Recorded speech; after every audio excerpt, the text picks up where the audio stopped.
A story can take you anywhere, from the depths of your own imagination. These magnificent worlds can emerge in mere seconds, in dreams between your waking hours. We all have stories in our minds. We all have these fantasies that we go back to, these characters we remember from our childhood.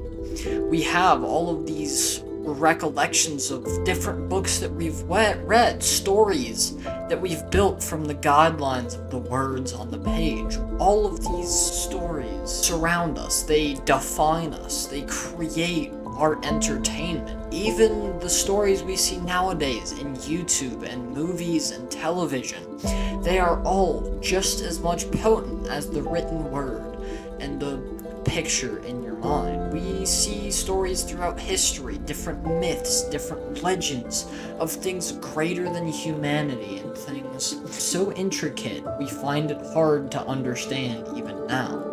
This is the power of the written word.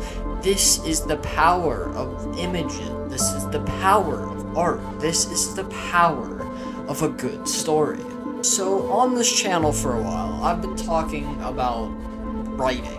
I have been working on a book for a while now, and I feel like it's always come back to a similar theme. It's always been that this story needs to be powerful. It doesn't need to be descriptive. It doesn't need to be detailed. The characters don't need to be fully fleshed out.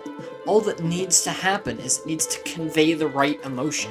It needs to set the right guideline, because anytime you read a book, you're not really reading a story. You're reading a guideline, a blueprint for you to create your own stories. Sure, it might be steered in the same direction by the words you are reading, but your interpretation of those words will always be different than somebody else's. Your mental image of a character might be different than even the authors themselves. It is all a matter of taste and expectations that shape the stories that we perceive. And we end up with these amazing things, these works of art and literature that everybody takes different meaning from, and is very much so one of the biggest parts of the human experience, is this form of art, this sort of expression that we all have in some way, shape, or form. Because even if you're not an author, even if you aren't one to come up with stories, even if you can't remember the dreams that there might be stories from, you have still made stories at some point in your life. You do it involuntarily, 5 times every night, in the form of dreams, even if they do slip away the second they end. They're still stories that you create from your childhood, playing around in your own head. These are all stories that you create, all these different sets of words and images that provide meaning to you. These are all stories. They're all deeply significant to you too. They have this sort of power that comes with them.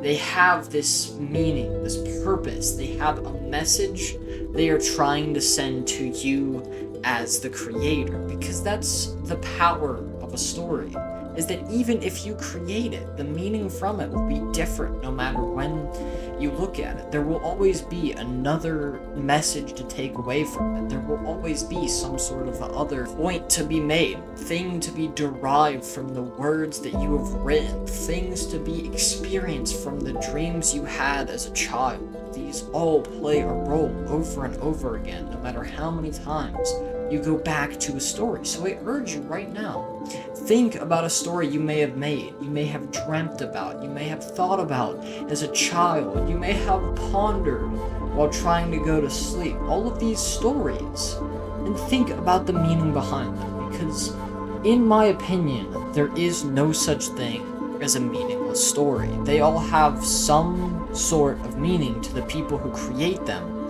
and the people who experience them. And I feel like we tend to forget this a lot. Our dreams seem like nonsensical visions.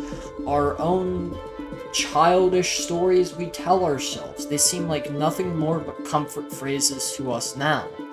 But every single time we look back on it, there is a meaning. And even if that meaning is only nostalgia, even if that meaning is only being a kid once again, that is still enough meaning to call it significant. That is still enough meaning to call it a good story. So that's the message I really want to say. A good story doesn't matter the skill of the writer. It doesn't matter the words on the page. It matters the message that is trying to be sent. It matters the experience that you gain from it. So, that has been the video. I do hope you all enjoyed. This theory has been culminating in my brain for a while now, and I just thought I would sit down and record a short little one. I intend on redoing this sometime in the future whenever I have my thoughts a little more together on this matter, but again, I asked so many questions in this video, and I'd love to hear from you. What are these experiences that you've had, these stories that you tell yourself that are so meaningful to you?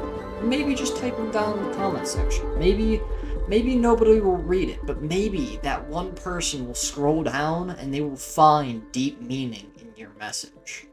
So that has been all from me. Do like, subscribe, all that stuff. Most importantly, comment. I do have 2 other channels, one following my book, another for gaming content if you're into that kind of thing.